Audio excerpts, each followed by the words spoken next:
welcome to my channel, Fred Makes Things, and our monthly quilt update for August of 2025.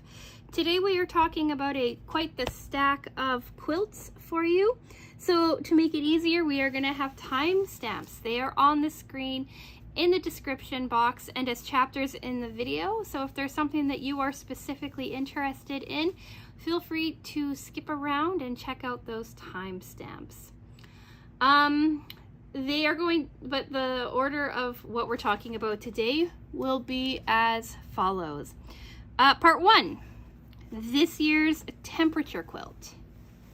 Part 2, the murder mystery quilt that I've been working on since January. Part 3, the update on kittens in cups. And then part 4 is going to be talking the temperature quilt and the symphony block of the month from last year, and what these are here, they'll fall into this section here.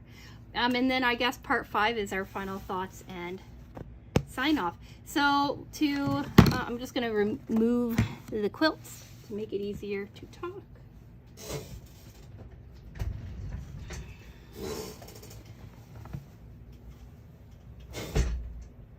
So before we get started, I do want to say hello everybody. Hello new subscribers, hello OGs, hello anyone in between. Hello to the people who are curious about quilts, the quilt updates and all of that jazz, and to anyone else who has clicked onto this video. You are also very much appreciated, and your kind and considerate comments are always so very welcome in the comment section. We are talking 2 months of updates really for us all, because I didn't do a quilt update in July because I was traveling and did not have the time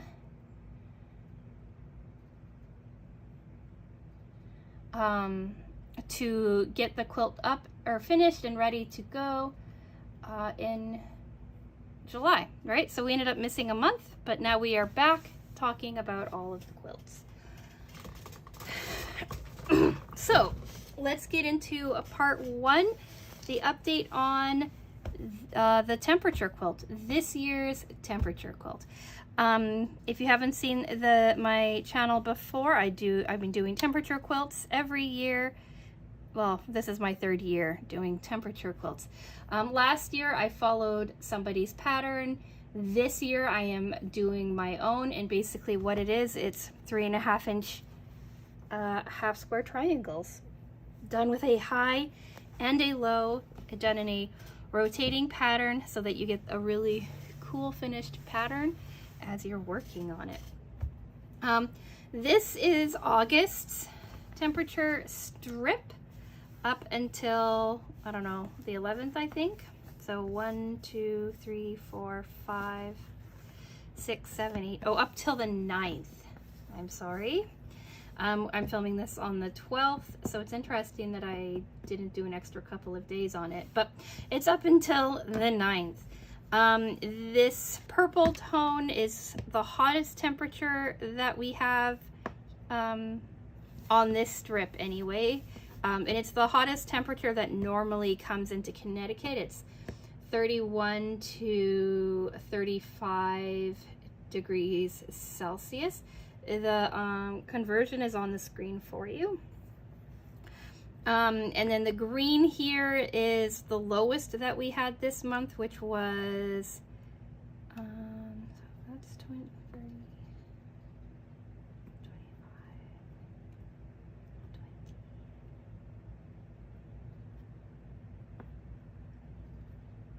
25, 10 to 15 or 11 to 15 degrees Celsius, I believe. So yeah, that is this month's strip so far. Here we have the last 2 months strips to talk about, because like I said, I didn't update in July, so you didn't see the finished June strips and you didn't see the finished July strips.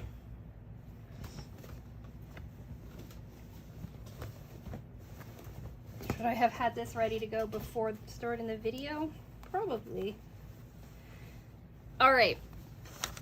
So we've talking these 4 strips here. These 2 strips are June.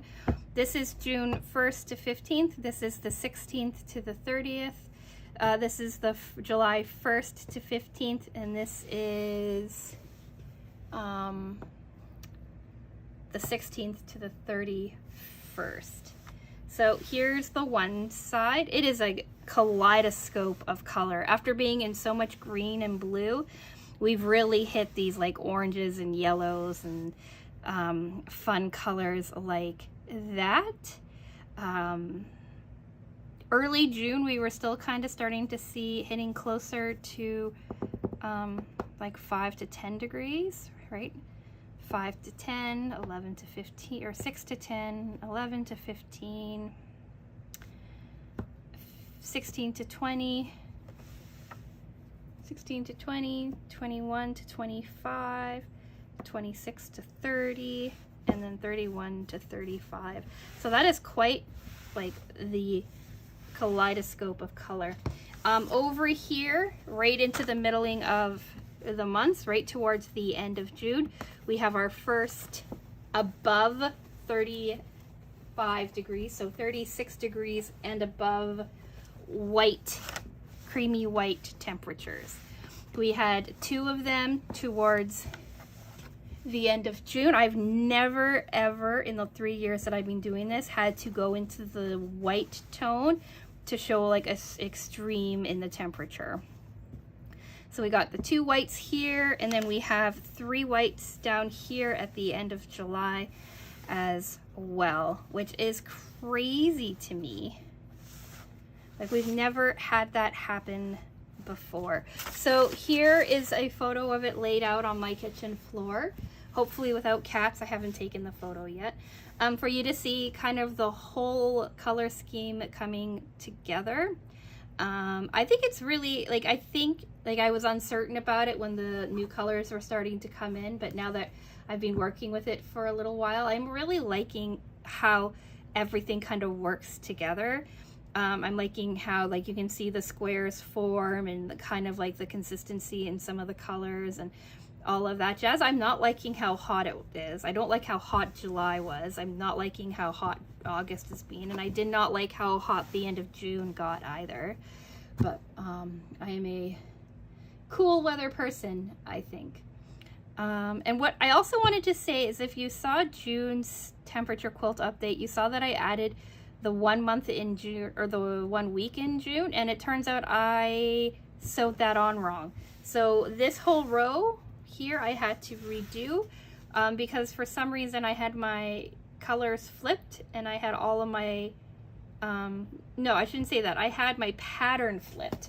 So if you look at how I start the patterns every single month, right, I have a solid block to denote to the beginning of the month, and I'm doing that in the gradient that the colors are in.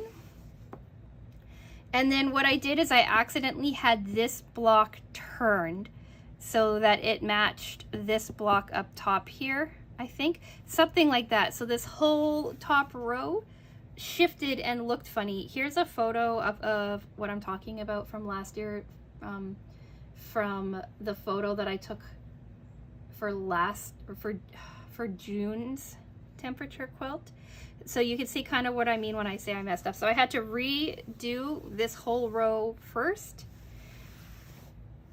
when I got back from Canada. So I ended up doing this row, and this row, these 3 rows in tandem together, which actually, after I got all of the colors sorted out, kind of made it go a bit faster than I expected. But I will say it is not advisable to let a month or more of colors or of days to pile up, because it's quite a bit of work at once.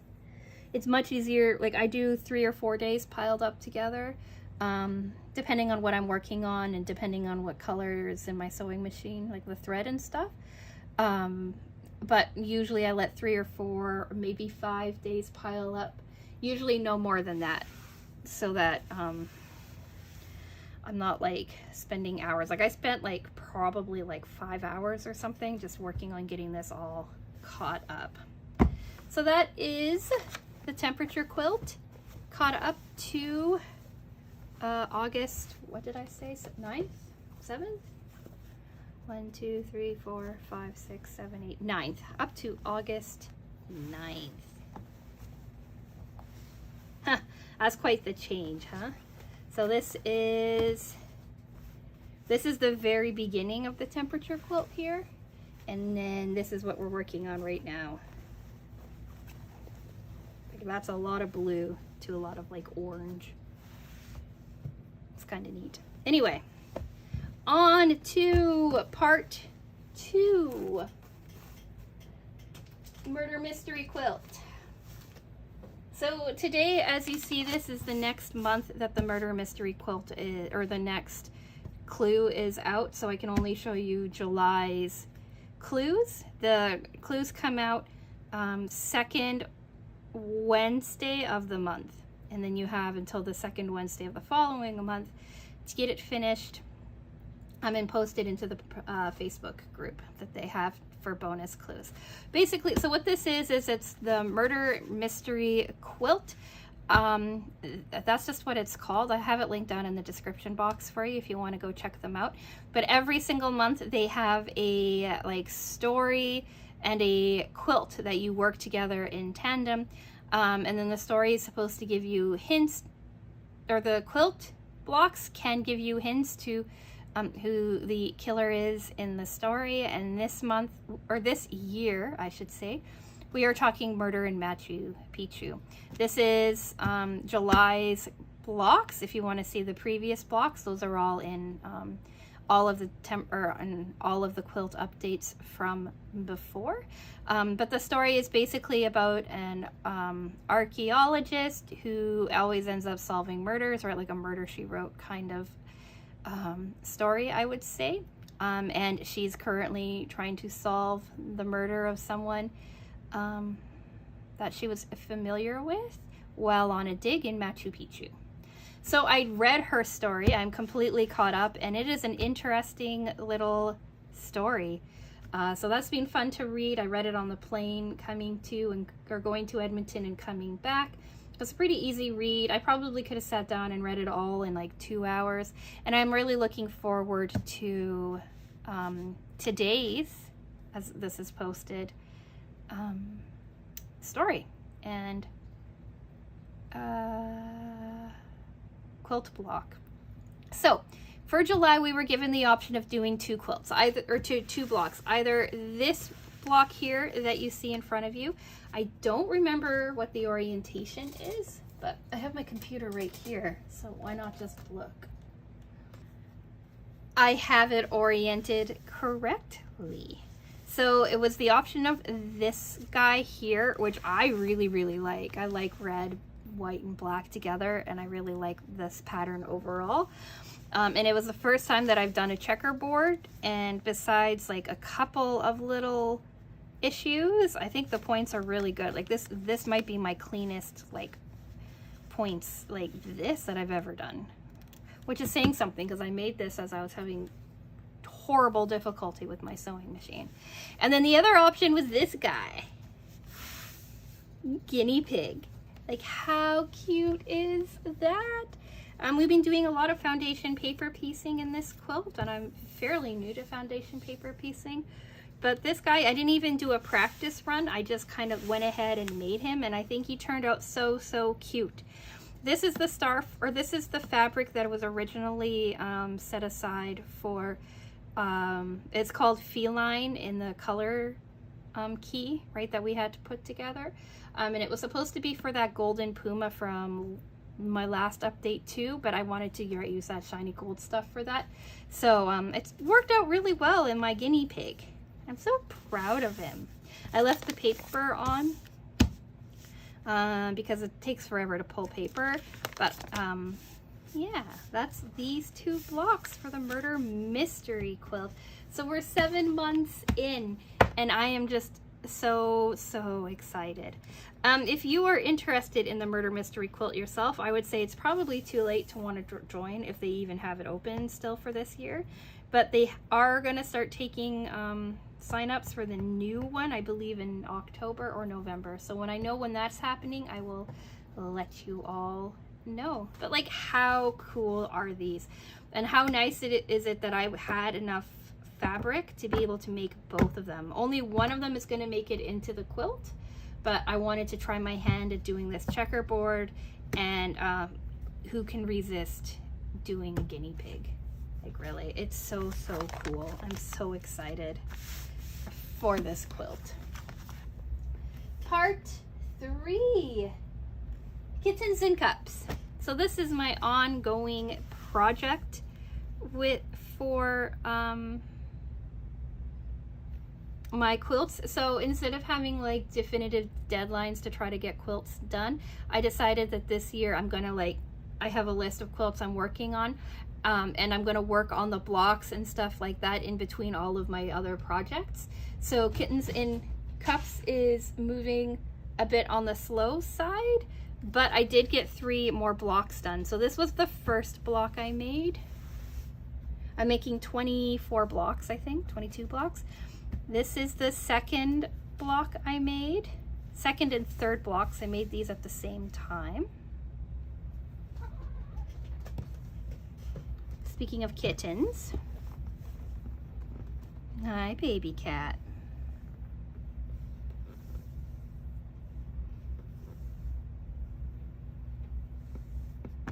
It's too hot up here, right?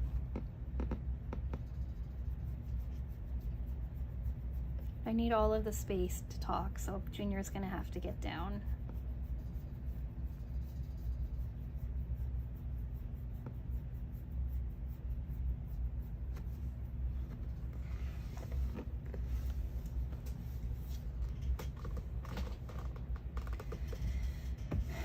And now, oh, and then this was also a, wait.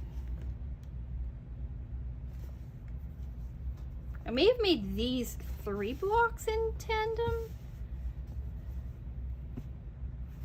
because I remember making these 2 together. But anyway, so we started with this one here. This is kitten version number 1. Then we moved on to these 3 here. This is kitten version, these 3 here. This is kitten version number 2. And then I worked on these 3 more recently, and this is kitten version number 2 as well. I have them separated, and I keep thinking that I'm pulling from the right side to kind of like oscillate between the 2 different versions of the kittens, but for some reason I've now made 6 kittens from the same side. So we've got like a light beige kitten, we have an all white kitten, and then we have another light beige kitten.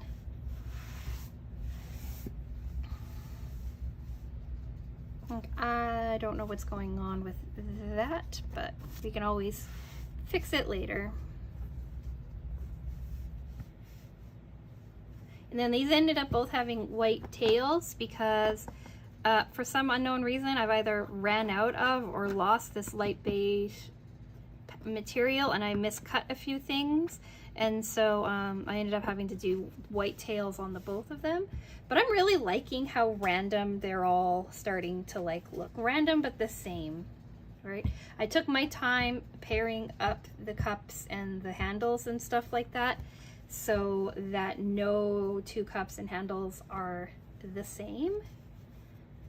And I'm really kind of just liking how it's all coming together. So how many do we have now? 7? 1, 2, 3, 4, 5, 6, 7. Here's a photo of all 7 of them laid out together, so you can kind of see the majesty of it all kind of working together, coming together, and yeah, being kittens and cups together. The quilt that I'm planning is going to have 20 kitten blocks in it, and I'm making 22 to 24 so that I can kind of pick and choose which ones will make it into the final quilt, and then which ones will end up being like matching cushions or something to go with it. But I'm really enjoying how this is all coming together, and I'm really curious, like this was completely accidental, this star here, but I'm really curious that if how much of that star is going to get cut off in the seam allowance. Probably a little bit because it's pretty close, but yeah, that's Kittens in Cups. So now on to part 4 and the biggins.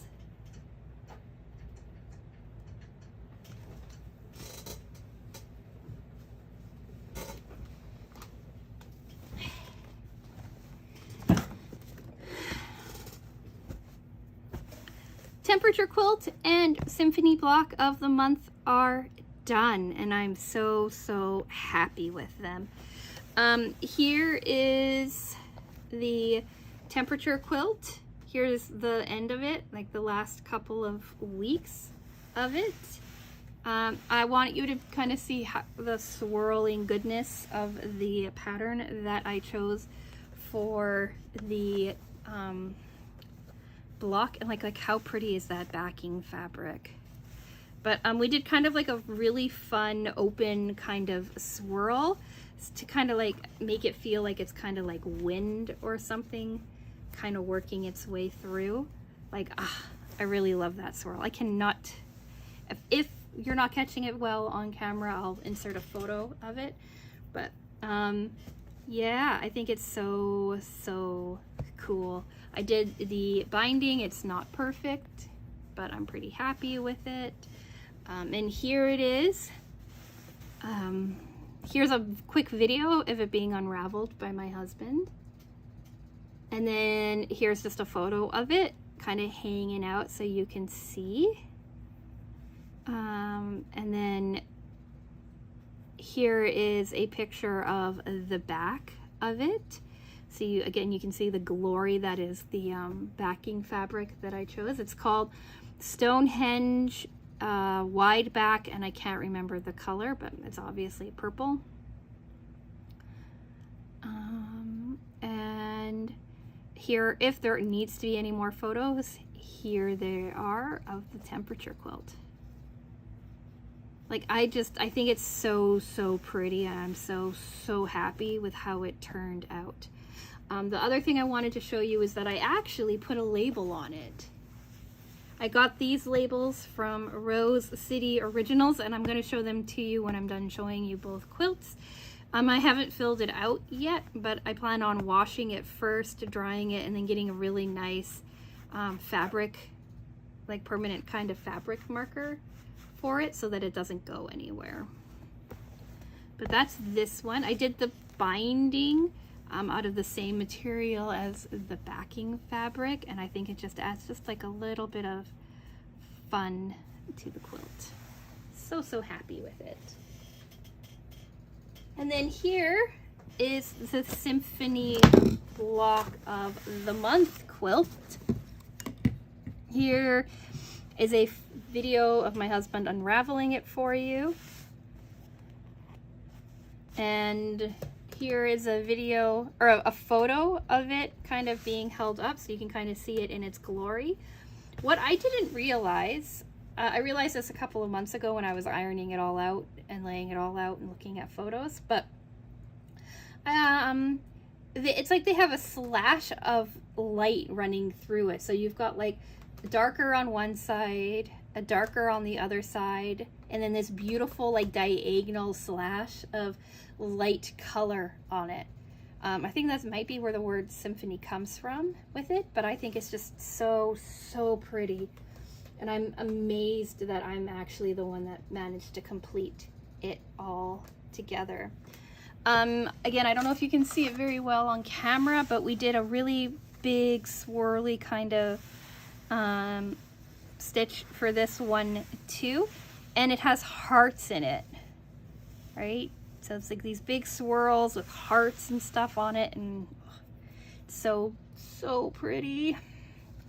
Here's the backing fabric. It's again the gradients in or Stonehenge.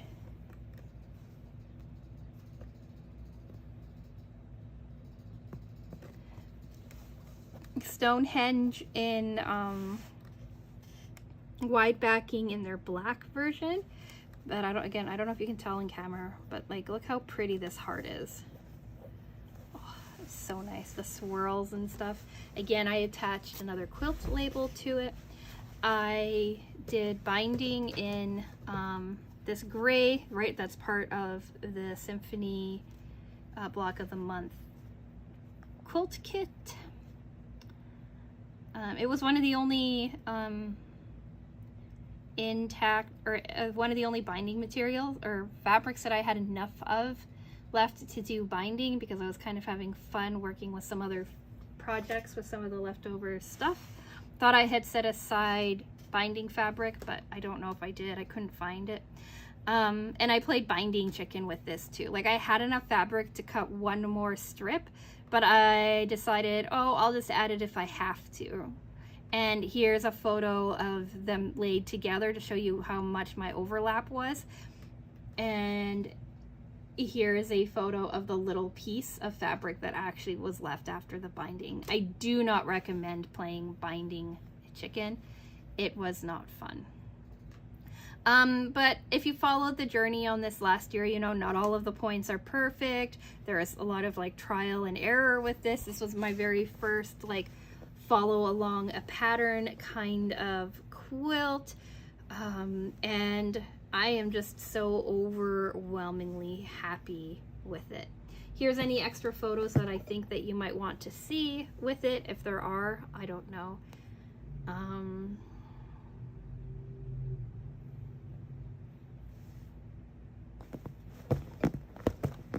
Junior.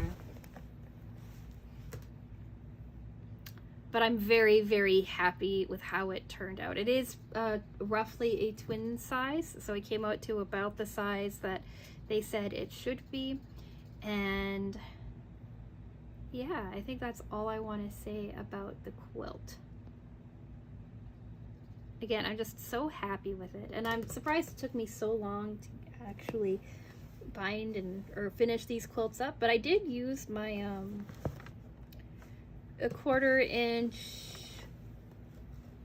I did use what did I use? I used a 1/4 inch presser foot with guide attached to it to help me do the top of the binding, this part here. And then I did my stitch the ditch foot. I ordered a new stitch the ditch foot, and I'm getting better at working it out. It's not perfect, but I did do a 1/4 inch stitch in the ditch, and I think it came together pretty nicely. Let's quickly talk about the quilt labels that I bought to put into these like larger finished quilts, and then wrap it up. So it's time for Mr. Baby Cat to leave again.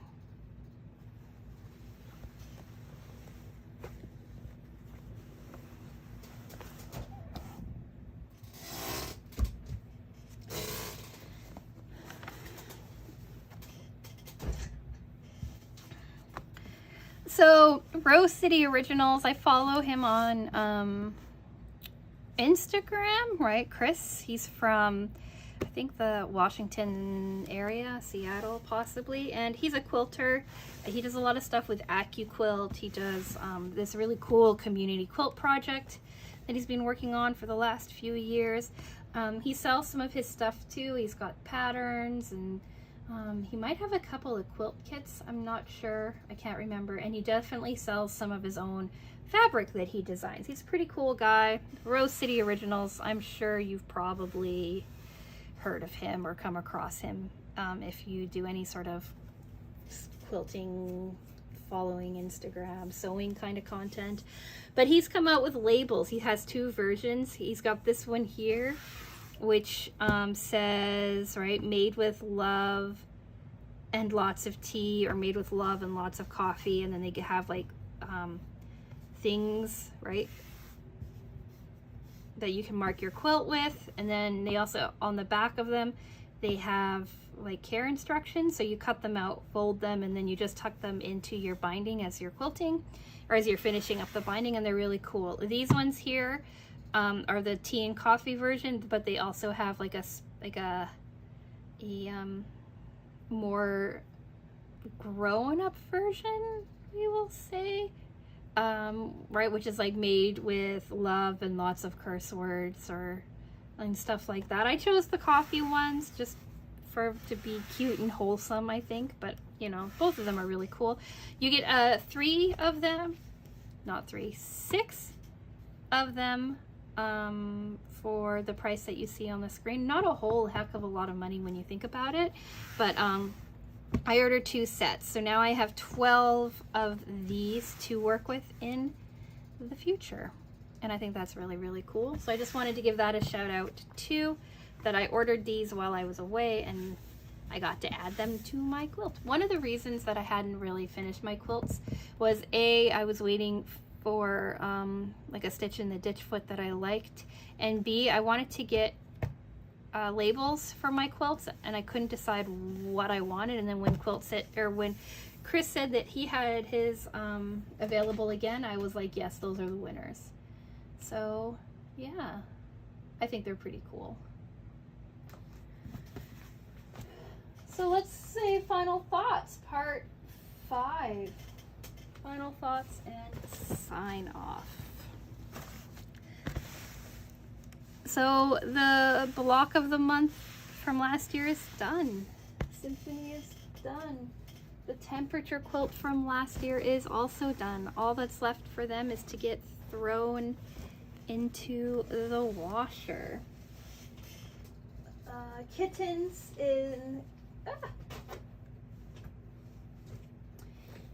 in Cups is progressing along nicely, a little slowly. I'd like for it to come along a little bit faster, but it's a lot of steps to make these dudes, so I can see why it's taking me a minute. Sorry for the squeaking chair. I'm like trying to catch or grab things.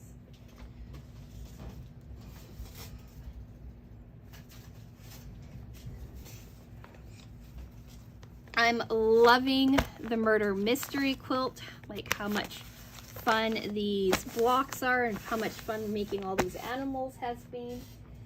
And as always, now that we've reached the hurdle, we're coming down, right? We have 5 months left in the temperature quilt. I'm starting to like the temperature quilt quite a bit again too. So these are all the things that I have worked on, things that I have finished and things that are in progress. So let me know what you think about any of them down in the comment section below. I'd love to hear all of your thoughts. And just also keep in mind, I am very new to quilting. Like, if you've been on the channel for a while, you know that I've only really started messing around with quilts last year. And I'm still extremely new to this whole thing. I am more comfortable doing like small projects and stuff rather than quilts and quilt blocks, and especially complicated quilt blocks like the Kittens in Cups and the foundation paper piecing and the checkerboard. So I'm pretty proud of how I have been progressing. So what do we have coming up?